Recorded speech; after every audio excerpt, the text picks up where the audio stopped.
Hoje nós vamos meditar o número 630 do Diário de Santa Faustina.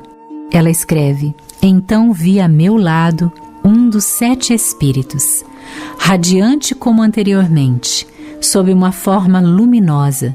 Sempre o vi a meu lado, e mesmo enquanto estava viajando de trem, eu o via. Reparei que em cima de cada uma das igrejas por onde passava se encontrava um anjo, embora envolvido por uma luz mais pálida do que a do espírito que me acompanhava na viagem.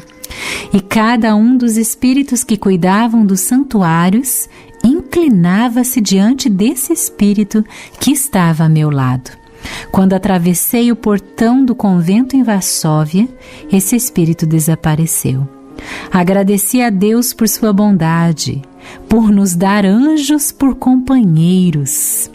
Ó, como as pessoas consideram pouco o fato de terem sempre perto de si um hóspede como este, que é ao mesmo tempo testemunha de tudo. Pecadores, lembrai-vos que também vós tendes uma testemunha dos vossos atos. Nossa, é forte, não é? É para arrepiar essas palavras de Santa Faustina. Pecadores, lembrai-vos que também vós tendes uma testemunha dos vossos atos.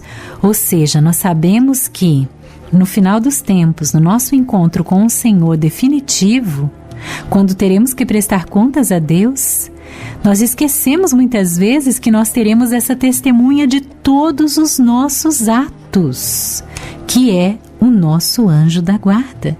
Aliás, nós esquecemos constantemente de que nós temos um anjo do nosso lado, 24 horas. Santa Faustina nos recorda hoje que você tem um anjo. Não é apenas a criança que tem um anjo da guarda, como nós gostamos de ensiná-las a rezar, não é?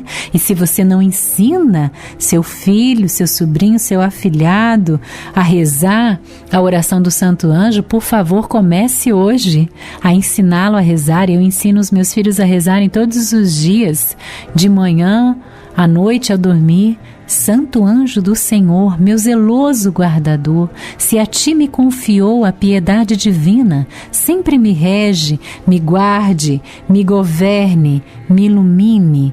Amém. Nós precisamos retomar a nossa intimidade com o nosso anjo da guarda. É uma grande graça ter um anjo à nossa disposição. E o nome já diz: ele existe para nos guardar, nos proteger, nos livrar do mal. Então peça esse auxílio. Nós esquecemos que podemos contar com esse anjo que é um cidadão do céu e que a missão dele é simplesmente estar conosco e nos guardar e proteger ao longo de todo o dia, de toda a noite, constantemente. Olha que experiência maravilhosa Faustina teve. Ela que é realmente uma eleita, uma escolhida do Senhor, foi separada por Deus. Sabemos que ela é uma mulher especial, simplesmente pelo fato de ter sido escolhida para trazer ao mundo, para lembrar, recordar à humanidade a devoção à Divina Misericórdia. Mas olha a graça que ela recebe.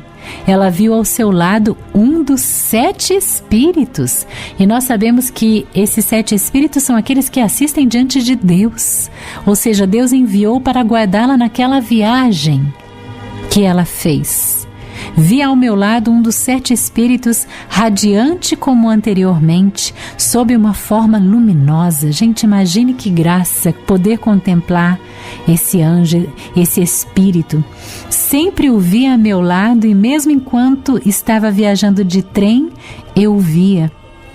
Reparei que em cima de cada uma das igrejas por onde passava se encontrava um anjo, embora envolvido por uma luz mais pálida do que a do espírito que me acompanhava na viagem. E cada um dos espíritos que cuidavam dos santuários inclinava-se diante desse espírito que estava a meu lado. E que eu e você possamos recordar Outro hábito que nós precisamos, se não temos ainda, retomar é: sempre que passarmos diante de uma igreja, nós precisamos fazer o sinal da cruz. E é outro ensinamento que precisamos passar para os nossos filhos, para as crianças, para os adolescentes, para os jovens. Uma é se ajoelhar diante de Jesus Eucarístico, diante da consagração na missa. Outro é, sempre que passarmos diante de uma igreja, Jesus está vivo ali. Jesus está no sacrário. E olha só que experiência, se pudéssemos abrir os nossos olhos à visão espiritual para contemplar esse anjo que está diante de cada santuário, que está ali em cima de cada igreja. Os anjos guardam os santuários.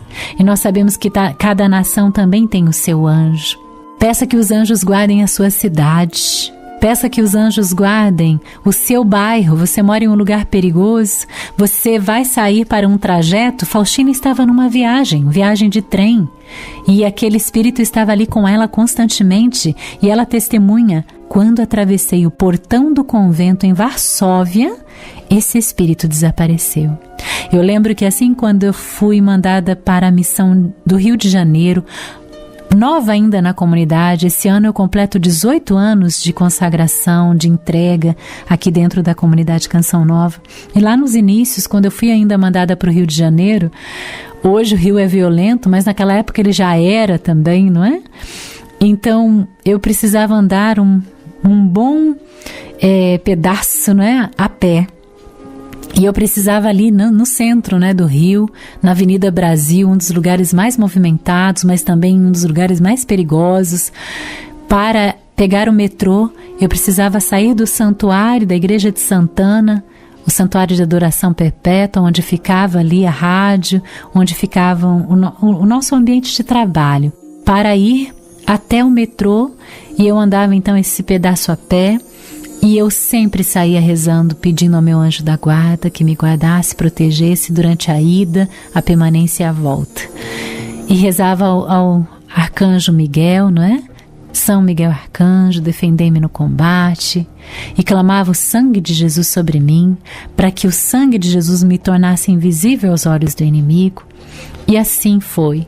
Eu vi, testemunhei assaltos na minha frente, mas eu nunca fui molestada por ninguém, nunca passei o constrangimento de um roubo, graças a Deus. Não estou dizendo que quem passa é porque não pediu a proteção de Deus, não é isso, mas eu tenho certeza da proteção de Deus sobre mim, porque eu ia em oração e eu pedi ao meu anjo da guarda essa proteção. E você, tem pedido? Assim que vai sair de casa, já fazer a sua oração, vai de carro, vai de metrô, vai de ônibus, vai de bicicleta, vai andando, peça a intercessão. Precisa andar também um bom espaço a pé, peça ao seu anjo da guarda que guarde e proteja você. Lembro aqui, se você não viu ainda o filme sobre a vida de Dom Bosco, assista.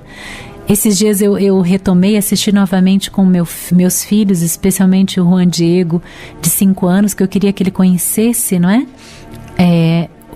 Essa história de Dom Bosco.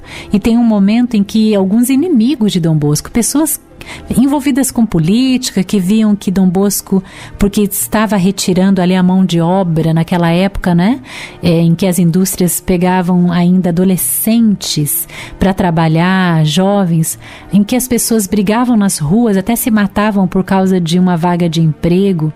Tamanha era a fome, a pobreza, a miséria na Itália, em Turim naquele tempo.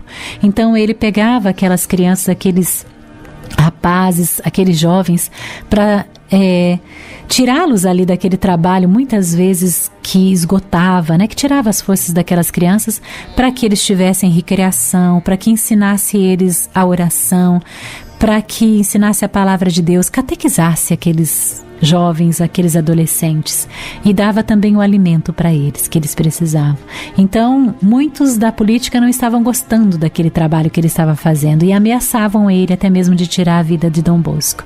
Então Dom Bosco, uma das vezes em que ele é chamado para ir até a casa de um doente, ele precisa passar por um beco, e havia ali um homem já com um canivete para matá-lo. E na hora que aquele homem vai atacá-lo, surge ali do meio de algumas madeiras um cão Eu acredito que seja um pastor alemão, não sei a raça direito, mas ele surge dali, avança sobre aquele ladrão, sobre aquele homem mal intencionado e não deixa com que aquele homem agrida Dom Bosco, e só solta quando Dom Bosco ordena que ele saia. Então ele passa a mão naquele cachorro, agradece e diz: quem é você? Entendi, você foi enviado pelo céu, você é um anjo. Olha só, Deus usa de um anjo para tomar forma até mesmo de um cão para defender um escolhido dele. Aqui eu não preciso explicar mais nada para você. Nós precisamos retomar a nossa intimidade com o nosso anjo da guarda. Nossos anjos, que são os nossos companheiros, mas que também são testemunha de tudo. Então, quando nós estivermos aí tendendo para o pecado, lembremos que nós temos um anjo da guarda e peçamos a ele a graça. Ajuda-me a não cair no erro, ajuda-me a não cair no pecado, ajuda-me a permanecer fiel a Deus.